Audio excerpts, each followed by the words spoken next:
Hello friends, my name is Muktadhi and in today's video we are going to revise atmosphere topic which is a part of climatology, and after the revision we'll attempt some PYQs, previous years questions, to see that which type of questions have appeared in previous years. Right? From this topic at least दो questions तो paper के अंदर पूछे ही जाते हैं, at least previous years के अंदर ये ट्रेंड रहा है कि दो क्वेश्चन इस टॉपिक में से एग्जाम में आते हैं। तो शुरू करते हैं हमारा आज का topic. This is a brief introduction of mine. Those who wanted to know about me, they can have a look. So देखो, atmosphere. Yes. Atmosphere क्या होता है? Atmosphere is an envelope of gases surrounding the earth held by gravity. 99% आपका जो atmosphere है, जो atmospheric mass है, which is confined up to a height of 32 kilometre. Right, atmosphere के अंदर जो एक बेसिक सा क्वेश्चन आपसे पूछा जाता है वो है इसकी गैसेस को लेकर के।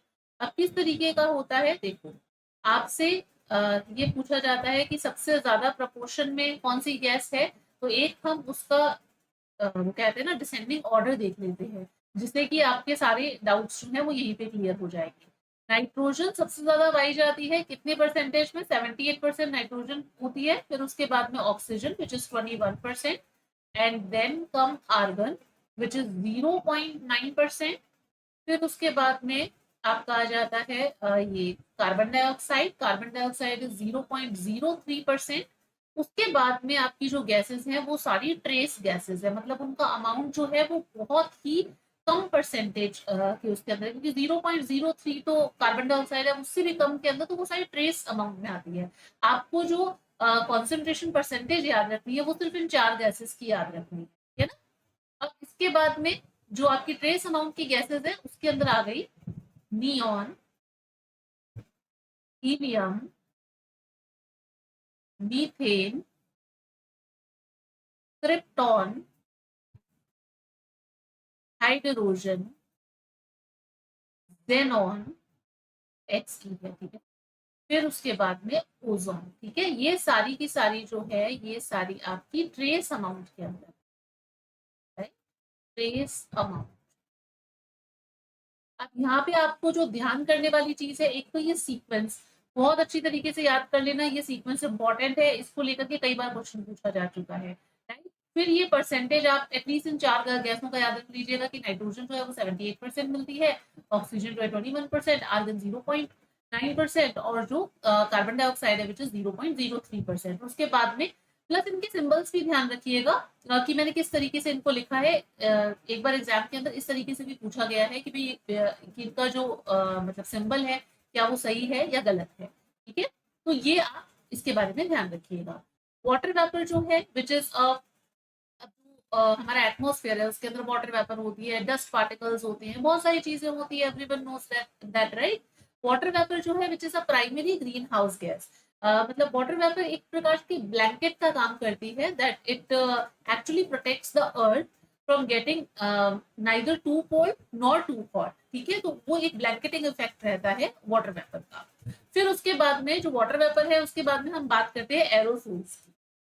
यहाँ पे लिख देती हूँ एरोसोल्स, सॉरी थोड़ा कोल्ड है मुझे।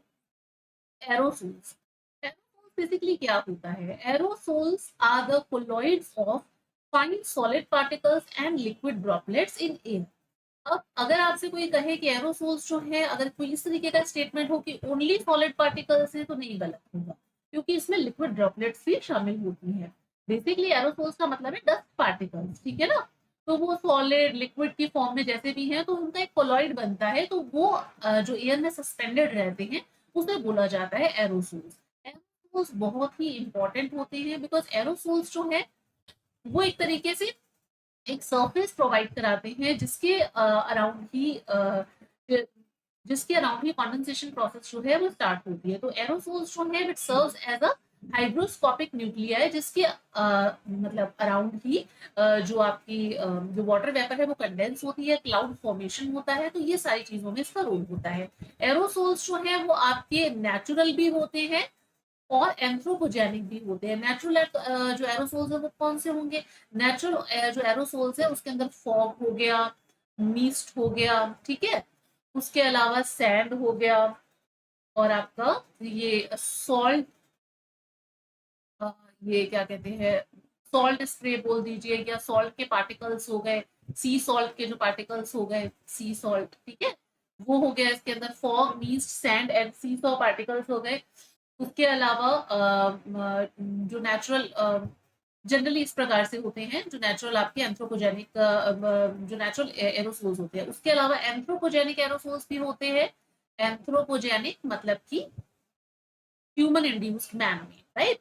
तो एंथ्रोपोजेनिक जो एरोसोल्स है उसमें आपका कौन सा आ जाएगा, उसमें आपका आ जाएगा जैसे कि ये अपने पर्टिकुलेट मैटर हो गए, पर्टिकुलेट एयर पोल्यूटेंट्स हो गए, ठीक है, पोल्यूटेंट्स हो गए, हेज हो गया, राइट, हेज हो गया, पर्टिकुलेट एयर पोल्यूटेंट्स हो गए, ये आपके एंथ्रोपोजेनिक के अंदर आ जाते हैं। और जो नेचुरल है उसके अंदर आपका पॉलन भी आ जाता है, ठीक है। तो ये इस प्रकार से जो आपके शूट हो गया, और अपने शूट हो गया, ये सारे के सारे एंथ्रोपोजेनिक एरोसोल्स हो जाए, ठीक है।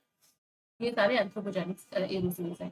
तो एरोसोल्स हमें पता चल गया क्या होते हैं, they are the colloids of fine solid and liquid droplets in the air, ठीक है। बहुत इंपॉर्टेंट होते हैं क्योंकि अब एरोसोल्स अगर नहीं होंगे तो स्कैटरिंग प्रोसेस भी कैसे होगी, हमें कैसे पता चलेगा कि मतलब स्कैटरिंग के थ्रू ही तो कलर हमें दिखाई देता है, ब्लू कलर का स्काई वगैरह और ये सब चीजें, और सनसेट, सनराइज, ये सारे फिनोमिना जो हैं, अगर इस तरीके के स्मॉल पार्टिकल्स नहीं होंगे तो वो सारे फिनोमिना भी नहीं होंगे, राइट।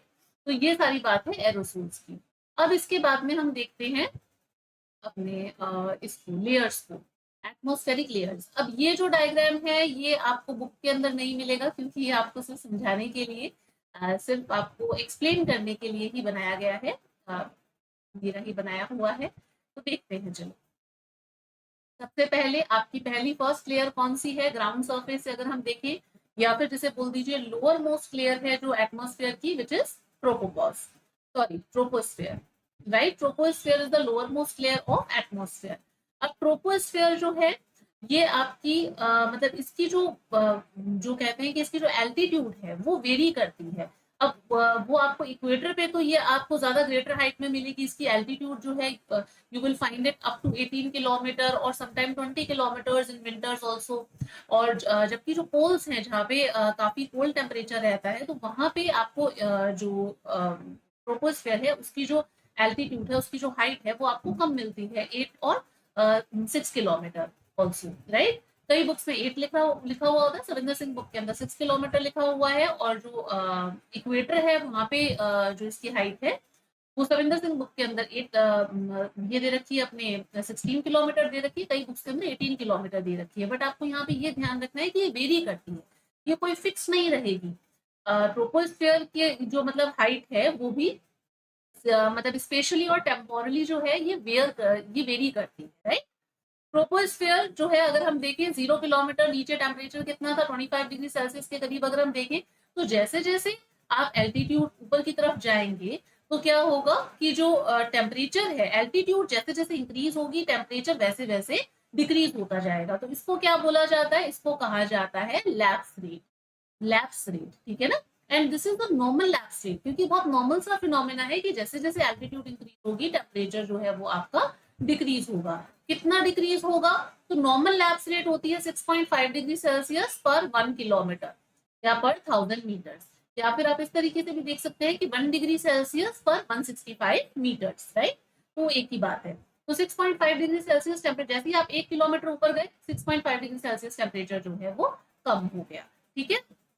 ऐसे आप पहुंचेंगे ट्रोपोपॉज पर, तो ट्रोपोपॉज तक आते आते टेम्परेचर जो है वो average temperature is -57 degree Celsius. अगर आपसे कोई पूछे कि ट्रोपोस्फेयर का एक एवरेज मतलब की जो एवरेज हाइट है ट्रोपोस्फेयर की वो कितनी है, तो वो 13 किलोमीटर है, ठीक है ना। 13 किलोमीटर इज द एवरेज। अब ट्रोपोस्फेयर जो है वो बहुत ही इंपॉर्टेंट लेयर है, क्योंकि जितना भी मेटेरोलॉजिकल फिनोमेना है, जो क्लाउड फॉर्मेशन है, थंडरिंग हो गया, लाइटनिंग हो गया, प्रेसिपिटेशन हो गया, ये सब आपको ट्रोपोस्फेयर के अंदर मिलेगा। सो जितना भी मेट्रोलॉजिकल फिनोमेना है that confined below tropopause, troposphere तक ही वो चीज कन्फाइंड रहती है। ठीक है। और जो स्मॉल पार्टिकल्स हैं उसे स्कैटरिंग हो करके जो कलर ऐड होते हैं स्काई के अंदर, वो सब भी हमें सब चीजें ट्रोपोस्फेयर के अंदर देखने को मिलती है। तो ट्रोपोस्फेयर हो गया। ट्रोपोस्फेयर के ऊपर अब देखो एक यहाँ पे मैंने पीबीएल भी लिख रखा है, this is the planetary boundary line. Basically क्या होता है कि जैसे ही आप ग्राउंड सरफेस से ऊपर जाते हैं लगभग 600 मीटर्स या 1 किलोमीटर तक, जब आप ऊपर की तरफ जाते हैं तो सरफेस फ्रिक्शन जो है वो नेग्लिजिबल होता है, ठीक है ना, बिल्कुल कम हो जाता है। तो हाफ एटमोस्फेयर भी उस चीज को बोला जाता है। तो ये हो गया। फिर इसके बाद में ट्रोपोस्फेयर, ये ट्रोपोपॉज। ट्रोपोपॉज जो है that is basically act as a atmospheric lid, क्योंकि इसके नीचे ही सारा मेट्रोलॉजिकल फिनोमिना है, इसके ऊपर तो मेट्रोलॉजिकल फिनोमिना जनरली नहीं होता। आपको कुछ क्लाउड्स मिलेंगे बट मोस्टली जो मेट्रोलॉजिकल फिनोमिना है वो इसी के नीचे ही रहेगा। So it act as a atmospheric lid, ठीक है, उसका काम करती है। ट्रोपोपॉज के अंदर टेम्परेचर जो है वो कांस्टेंट रहता है, ना बढ़ता है ना घटता है। इसके ऊपर जो लेयर है, इसी वजह से क्या होता है, एक चीज और बताना भूल गई, इसी वजह से क्या होता है कि जो ये अपने एयरक्राफ्ट हो गए, बलून हो गए, ये सब ट्रोपोपॉज के जस्ट ऊपर ब्लो करते हैं। क्योंकि क्यों ऊपर की तरफ ब्लो करते हैं ट्रोपोपॉज के जस्ट ऊपर? ट्रोपोपॉज के ये आपके जो ये जो एरोप्लेन्स वगैरह है वो चलते हैं to avoid the air pockets, right, air pockets को अवॉइड करने के लिए। इसके ऊपर आ जाती है second layer which is stratosphere. Stratosphere is the second layer. और यहाँ पे क्या होता है, आपको नेगेटिव लैप्स रेट देखने को मिलेगी, क्योंकि यहाँ पे टेम्परेचर जो है वो एल्टीट्यूड के साथ में इंक्रीज हो रहा है, डिक्रीज नहीं हो रहा है ना। तो lapse rate, normal lapse rate में तो क्या होता है, एल्टीट्यूड के साथ साथ में टेम्परेचर जो है वो आपका डिक्रीज होता है। बट अगर नेगेटिव लैप्स रेट प्रिवेल करती है विच मीन्स की टेम्परेचर जो है वो डिक्रीज होता है विद इंक्रीजिंग एल्टीट्यूड, तो उसको बोला जाता है नेगेटिव लैप्स रेट। तो अब यहाँ पे इंक्रीज होना शुरू हो गया है टेम्परेचर, ठीक है।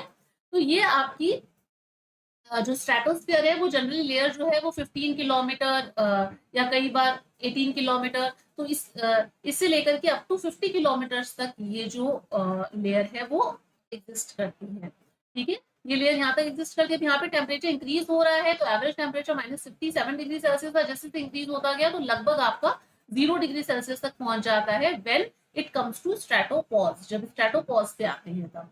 अब स्ट्रेटोस्फीयर यहाँ पे टेम्परेचर क्यों बढ़ रहा है? Because of the abundance of ozone, जो आयंस है उसकी वजह से। ओजोनोस्फीयर है यहाँ पे, ओजोन की वजह से यहाँ पे क्या होता है कि टेम्परेचर जो है वो ओजोन मॉलिक्यूल्स की वजह से टेम्परेचर जो है वो इंक्रीज होता है।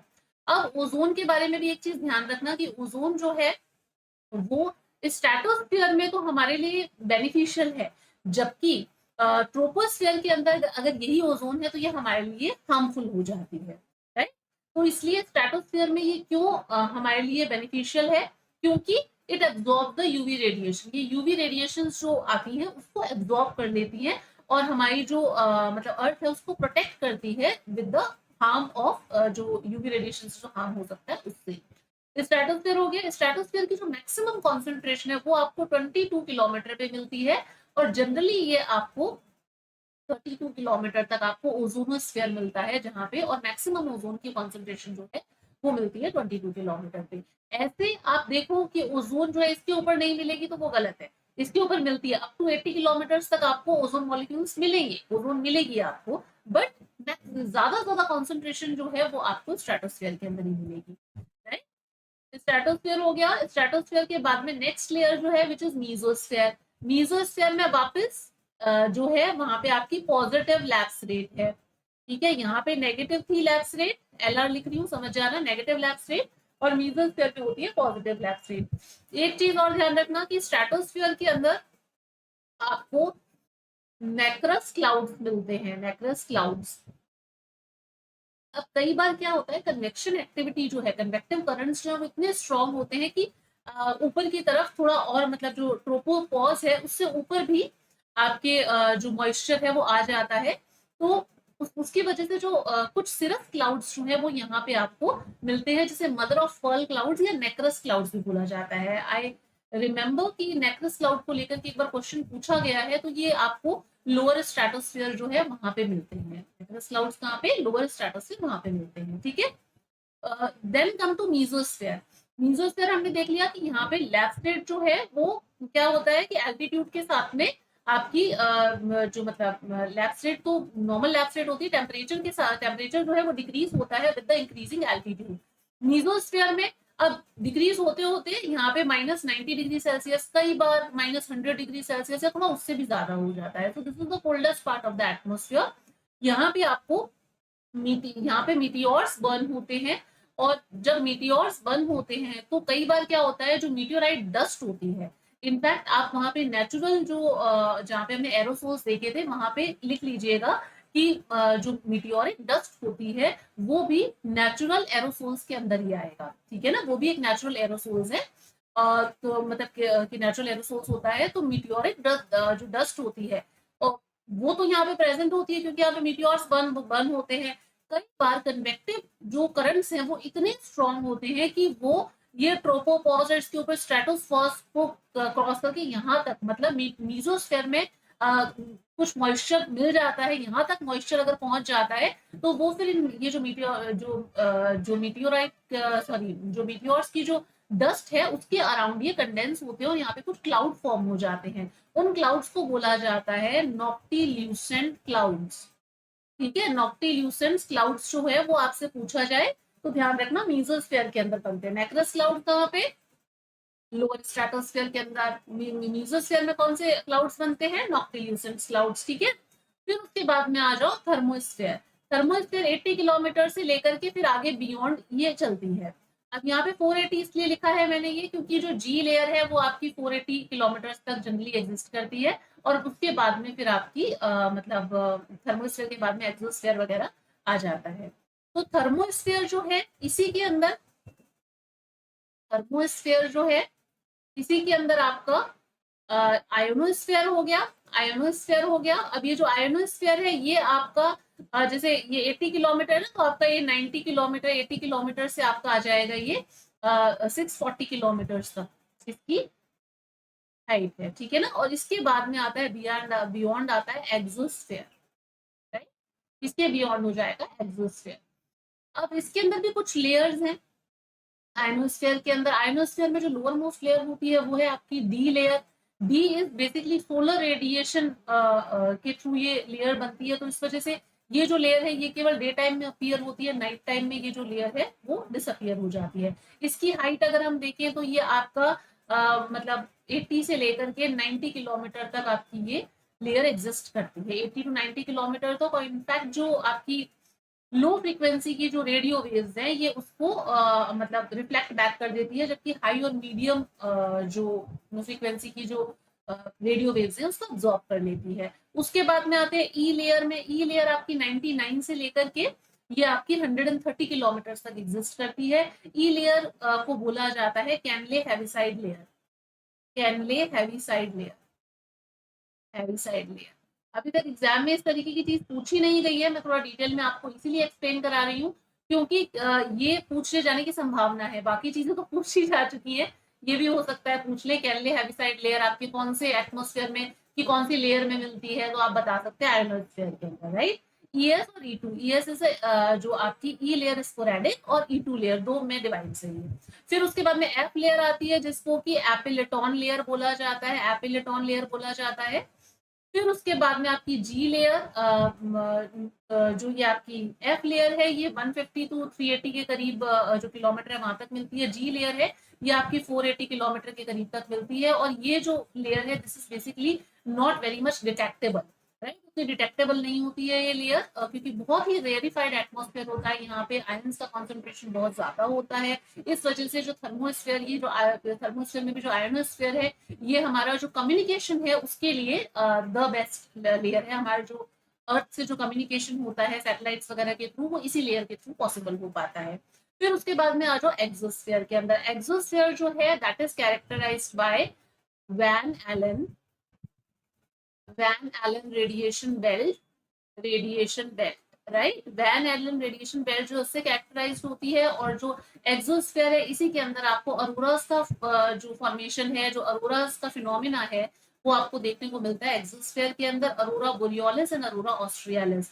नॉर्दर्न हेमिस्फीयर में अगर ये आपको मिलता है पोलर रीजन के अंदर देखने को मिलता है, तो जो पोलर रीजन है वहां पे अगर नॉर्दर्न हेमिस्फीयर में आपको ये नाइट लाइट्स देखने को मिल रही है, अरोरा देखने को मिल रहा है, तो वो क्या है, वो आपका अरोरा बोरियोलिस है। और अगर साउदर्न हेमिस्फीयर के अंदर ये सेम फिनोमेना है तो that is called as aurora australis, right. So this is all about the exosphere और ये आपका पूरा एटमॉस्फेरिक लेयर।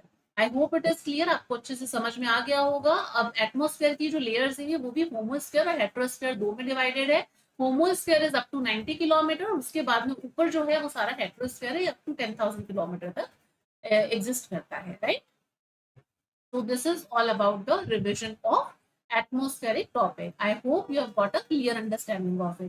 अगर ये टॉपिक वैसे टॉपिक मैंने अपने दूसरे चैनल पे पढ़ा भी रखा है, तो अगर आप ये टॉपिक डिटेल में मुझसे पढ़ना चाहते हैं तो मैंने इसका जो वीडियो का लिंक है 2 पार्ट्स में करवाया था मैंने, होमोस्फीयर हेट्रोस्फीयर। तो वो मैंने डिस्क्रिप्शन जो बॉक्स है उसमें उन दोनों वीडियोस का लिंक मेंशन कर दिया है, आप वहां से अगर करना चाहें तो कर सकते हैं, ठीक है। अब करते हैं हम लोग questions. Attempt, PYQ, I forgot to write attempt, लिख देती हूँ PYQ अटेम्प्ट। पहला question, aurora australis pertaining to ionosphere are related to which hemisphere और रीजन। अभी हमने बात की थी अरोरा ऑस्ट्रियालिस है तो ये साउदर्न हेमिस्फीयर में होगा, अगर बोरियोलिस होता तो नॉर्दर्न हेमिस्फीयर में होता है ना, तो southern hemisphere is the right answer of it. Next, in which of the layer temperature decreases with altitude increases? जैसे जैसे altitude increase होती है टेम्परेचर डिक्रीज होता है, तो सोचो दिमाग में कि कौन सी लेयर हमने की थी, अभी जस्ट पढ़ा है। सबसे पहले हमने कौन सी पढ़ी थी, ट्रोपोस्फेयर पढ़ी थी। ट्रोपोस्फेयर में क्या था, टेम्परेचर डिक्रीज हो रहा था एल्टीट्यूड के साथ में, बिल्कुल सही। फिर मैंने सेकंड लेयर हमने स्ट्रेटोस्फेयर पढ़ी थी, वहां पे तो टेम्परेचर इंक्रीज हो रहा था। फिर उसके बाद में हमने कौन सी पढ़ी थी, मीजोस्फेयर, जहां पे टेम्परेचर एल्टीट्यूड के साथ में डिक्रीज हो रहा था, और थर्मोस्फेयर में वापस इंक्रीज हो रहा था। एक ऑल्टरनेटिव पैटर्न ही तो था ना। तो कौन सी लेयर हो जाएगी, ट्रोपोस्फेयर एंड मीजोस्फेयर, ये दोनों हो जाएगा, यानी कि this is the right answer. इन दो लेयर्स के अंदर ही टेम्परेचर डिक्रीज होता है with increase of altitude. Next question, statement true बताना है। सबसे पहले तो ट्रू को अंडरलाइन कर लो एरोसोल्स के बारे में। यहाँ पे मैंने ये ब्रैकेट में लिख रखा है कौन से ईयर के अंदर ये पूछा गया है। Aerosols include C salt, fine soil, smoke, pollen, shoot. Smoke and pollen ये दोनों जो है ये आपके एंथ्रोपोजेनिक जो एरोसोल्स हैं उसके अंदर आते हैं, जबकि सी सॉल्ट हो गया, फाइन सॉइल हो गई, पॉलन हो गए, ये तीनों आपके नेचुरल जो एरोसोल्स हैं उसकी कैटेगरी में आते हैं। तो ये बिल्कुल सही स्टेटमेंट है, दिस इज ट्रू। एरोसोल्स है ना, aerosols in the air contributes to the various hues of red and orange at the sunset and sunrise। हमने देखा था कि एरोसोल्स जो है वो स्कैटरिंग में बहुत हेल्प करते हैं, स्कैटरिंग की वजह से ये सारे फिनोमिना हमें देखने को मिलते हैं, कलर्स देखने को मिलते हैं। तो this is also right. Next, the concentration of aerosols is maximum in mesosphere. देखो सोच करके देखो कि डस्ट पार्टिकल्स जो है उसकी मैक्सिमम कॉन्सेंट्रेशन कहाँ पर होगी, ट्रोपोस्फीयर में होगी भाई, है ना, मीजोस्फीयर में थोड़ी ना होगी। तो this statement is wrong. Aerosols act as a surface on which the water vapor condenses। अभी मैंने बताया था कि aerosols जो है that serves as a hygroscopic nuclei, और उसका साइज मिनिमम साइज 11 माइक्रोन होना चाहिए टू कि जिसके अराउंड वाटर वेपर कंडेंस कर सके और क्लाउड का फॉर्मेशन हो सके, राइट। तो ये तीनों जो हैं आपके A B D, this is the right answer. Third answer is the right answer, ठीक है, थर्ड ऑप्शन सही होगा। नेक्स्ट, करेक्ट सीक्वेंस पूछा है of height of tropopause kilometre over polar areas, middle latitudes and over equator, यानी कि polar, middle और equator के बारे में पूछा गया है, राइट। अब आप देखो हमने क्या पढ़ा था कि इक्वेटर पे हाइट कितनी होती है, 16 किलोमीटर और 18 किलोमीटर एवरेज हाइट हमने देखी थी। दो it varies up till 20 kilometre तक भी वेरी करती है इक्वेटर पे, बट यहाँ पर जो सबसे हमें सही देखने को मिल रहा है वो यहाँ पे इसमें मिल रहा है। हम इसको भी सोच सकते हैं, पर पहले यहाँ पे देख लो क्या चीज है, ठीक है। 16 किलोमीटर इक्वेटर। अब पोल्स का हमने देखा था कि 8 किलोमीटर, 6 किलोमीटर, 9 किलोमीटर, ये सारी हाइट होती है वहां पर अपने जो पोलर रीजन है वहां पर ट्रोपोपॉज की हाइट। और जो मिडिल लैटिट्यूड है वहां पे इन दोनों के बीच की होगी, तो 9 और 16 के बीच में लगभग 11 किलोमीटर के करीब आपकी मिडिल लैटिट्यूड्स में रहेगी। सो this is the most appropriate answer of this question. In next question, in which one of the following atmospheric layer the temperature remain constant? किस पे टेम्परेचर कांस्टेंट रहता है, हमने देखा था ट्रोपोपॉज पे टेम्परेचर जो है वो कांस्टेंट रहता है।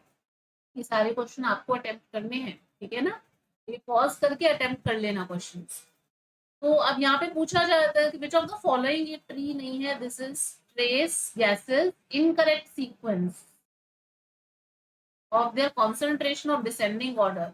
और करेक्ट सीक्वेंस अगर पूछा है तो डिसेंडिंग ऑर्डर। पहले इनका ऑर्डर देखते हैं। देखो हमने देखा था ऑर्डर क्या था, नाइट्रोजन, देन उसके बाद में ऑक्सीजन, फिर उसके बाद में हमने क्या देखा था, आर्गन, फिर उसके बाद में कार्बन डाइऑक्साइड, उसके बाद में ट्रेस गैसेस शुरू हो जाती हैं, कौन सी, नियॉन, हीलियन, मीथेन, हाइड्रोजन, क्रिप्टॉन, फिर ओजोन। गलत हो गया यहाँ पे, क्रिप्टॉन, देन हाइड्रोजन, फिर उसके बाद में आ गया आपका ये xenon, and then come ozone. यही है इसका सीक्वेंस। अब यहाँ पे पूछा है कि कौन सा सीक्वेंस, अब देखो नियॉन, इनने बाकी और तो कुछ दिया ही नहीं है, ये तो सारी वो गैसेस हैं, तो नियॉन हो गया डी, फिर उसके बाद में हीलियम सी, देन उसके बाद में आपका मीथेन, मीथेन यहाँ पे कहीं ये आ गया मीथेन ए, तो यहाँ पे कौन सा सीक्वेंस बन रहा है, डी सी ए, देन उसके बाद में क्रिप्टॉन, फिर उसके बाद में आपका आ गया हाइड्रोजन, राइट, फिर क्रिप्टॉन, फिर हाइड्रोजन, बी और ई। तो यहाँ पे करेक्ट जो स्टेटमेंट है वो ये है, ये करेक्ट, सॉरी करेक्ट स्टेटमेंट है, उस सीक्वेंस है, वो चीज पूछी गई है। इनकरेक्ट भी है, तो अगर आपको ये सीक्वेंस याद है तो आप इससे आराम से देख सकते हैं। ठीक है, नेक्स्ट क्वेश्चन।